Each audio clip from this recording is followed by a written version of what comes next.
Season 7 released only a few days ago, and over the weekend I was trying to understand how I felt about all the changes to the game. White Fox, woo! Women in suits, you gotta love women in suits, the ult charge nerf, and the usual balance changes like Doctor Strange catching straight. Why? Why did they? You know what? Let me go ahead and save that rant for later in the video. Today, I'm gonna go over everything in Marvel Rivals Season 7 and give my early opinions on them and why I feel that way.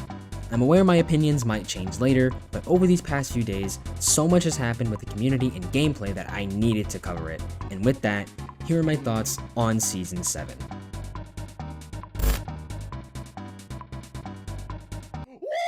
The meat and potatoes of the update, White Fox is a strategist, and I was happy with her design overall.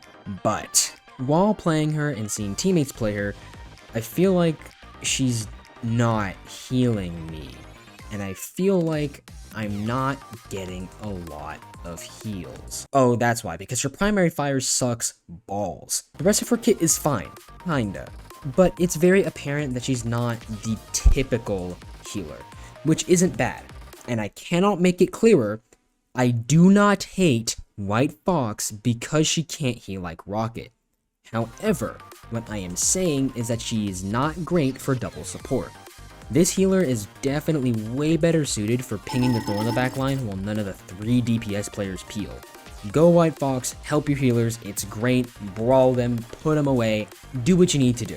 However, the rest of the team will suffer really greatly because she just can't heal as well as people like C&D or Invis or Luna, or hell, maybe even Ultron because of his drones. I'm not saying that she sucks, but she's just not ideal for a 2-2-2 comp in my opinion, which means the team can't push up very often, and I, as a tank, feel like I can't force my way into the enemy team's bubble to make space. And speaking of tanks, why did they do my boy Strange dirty? The balance changes in this update were like weird. I don't want to say bad because they're not, kinda. Strange getting a shield nerf? Why did he do this? Zhuyong, if this is a recession indicator to Strange going back to where he was back in Season 2, I swear I'm gonna quit playing tank and I'm gonna go play DPS. Magic buff? Nerf? Rework? I don't exactly know what this is. I can't tell what this is supposed to be because I don't play Magic, but hey, at least you can hit your dashes easier. That's good, I think. Even with the nerf, the one-shot combo still works on squishy targets, so yeah. Someone maybe tell me if this is a buff, if this is a nerf, maybe they should revert it, I don't know. But yeah, I guess thank you for the changes, ? Daredevil is dead, thank the Lord. Oh my gosh, we don't have to deal with banning Daredevil every single game because he sucks! As much as it sucks seeing him go and DPS mains are actually crying their eyes out, y'all have so many dive characters to play. Go play Magic, go play BP, he got the omnidirectional buff thingy, and he's able to jump on walls infinitely now. Yeah, that was probably the most useless rework of all time, but you know what? I guess, bro. Overall, I understand a lot of these changes, especially the ones made toward healing, but Strange especially getting a random smack in the face was a stray that was not needed in my opinion. His shield dies way faster, almost too fast, despite the nerf only taking 100 health off of his shield, but he feels significantly less viable for aggressive plays and taking space via brawling their way through the front line to touch the healers. Tanks like these only really get picks by going for squishies, and not letting Strange do it as well irks me a little bit, but oh well, there's nothing you can really do about it. Alright, I talked about DPS, Magic, Strange, what other changes are in the list? Oh, you. I know you, and I don't like you. Okay, hot take. The 20% ult nerf sucks. Now hold on, there's nuance and there's a reason why I say that. I get that a 20% ult charge nerf encourages skillful play via base kits instead of ult spamming, but a lot of characters, especially tanks, aren't necessarily tuned for being able to do stuff like that. For some, like Rogue, cooldowns are so long that if you burn them on an enemy, you either explode or become useless for 15 seconds feeding into the enemy team. Tanks like Doctor Strange or Magneto are better at poking squishies, but they lack the range to do so without being able to use their ult as a reason why to get into the backline.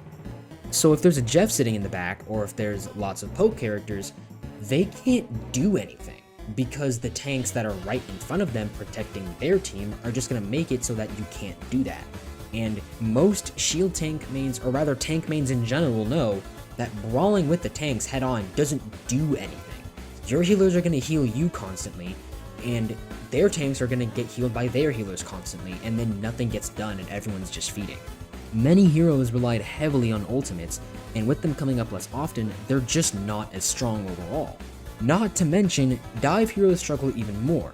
They don't do a lot of damage, and they have higher ult thresholds compared to other heroes overall, which makes it so that their ults come up once every match. Not even once every point, not once every couple team fights, no. Some dive heroes are probably watching everybody else have fun while they just sit in the back waiting for their ult charge to go up by 2% after an entire team fight. I never thought I'd ever defend Spider-Man here, but good Spider-Man players just lost a part of their entire kit because the ult doesn't come up as often. And bad Spidey players, well, they lost nothing because they're gonna go 0-7 anyway. Right now, I argue that base kit buffs could make this nerf justified, but as of now, this is a dumb nerf. Blame me if you want, but remember, these are early thoughts. I'm hoping it's a skill issue on my part, but for now, that's just how I feel. I played ranked on day 2 of the season. What? No, alright, I know that sounds bad. I just wanted to get it out of the way. I got sick of quick play and wanted to test the triple bans. Unsurprisingly, a lot of healers are getting banned. But what the heck is... What am I hearing about a support strike? Again?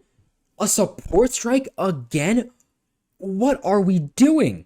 Are you guys really that salty that healbot characters are gone? Even if 6 supports are banned, you still have Jeff, Mantis, Ultron, and Adam. And guess what? Out of those 4 people I just said, one of them is literally a healbot. Literally. Also, realistically, 1 double ban is very, very common. 2 double bans is relatively common. How is anybody getting all 6 unique bans and all of them being support? Realistically, that just doesn't happen. And in my placement matches, I think I probably got at least 1 double ban, particularly on Elsa or Gambit, in all of my games. So tell me, how are supports calling for a strike just a day or 2 in? It's been a day or 2. A strike.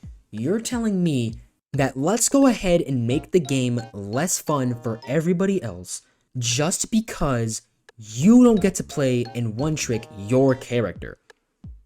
If you don't adjust to the meta like everybody else did when healers became server admins, you gotta uninstall.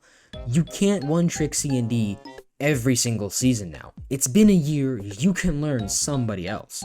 But fine, if the healers disappear, that's okay, but don't act like support players aren't crybabies. Y'all act like children. Let's go gambling! Aw, dang it! Aw, dang it! Aw. Okay, since these are my early thoughts, I may as well break out the roulette table and put my money on green for my predictions on Season 7. Prediction number 1. Healing meta is going to be Fox and Luna because everybody insists on playing Fox, and it's not like she's extremely broken. There is no reason to really ban her aside from the fact that I guess people are doing support strikes now. But in the event that you end up having something like that happen, and White Fox is banned and then that meta can't be played, then triple support is likely going to be the meta all the way. Prediction number 2. Brawl tanks are likely going to be the meta. More specifically, Thor, and then some random other tank to go with him, and then the Pain Brothers. Thor can poke from afar and kidnap tanks into oblivion, and since DPS are more likely to play dive this season, bring out the Rock and clobber the hell out of them. That also gives an excuse for Hulk mains to play Hulk, and then those radioactive punches are going to send BP, Daredevil, Magic, and matter of fact, everybody else on that enemy team into the stratosphere because those punches hurt like hell. 3. Black Cat will be broken. Okay, I understand that everybody says that every hero's broken before they even release. People said that with Blade, and that aged like milk. But listen, if White Fox isn't as broken as we think it is, Marvel Rivals has to make 1 hero broken, right? That's how every single season gets hecka players because it's broken, and then everybody complains, and then it thrusts the game into popularity for just a little bit longer. That's how it works. If both heroes suck, then that's basically how you get seasons 3 and 3.5. Man, I did not miss that season at all. Anyway, those are my early thoughts on this season. Go ahead and argue with me about how my hot take about the ult nerf is wrong. Tell me how White Fox is actually a hidden gem and is the most broken character since Luna and Loki back in season 1 and 1.5. Tell me all of it. Please like, sub, and share this video. It helps me a lot. I love you all, and I'll be seeing y'all.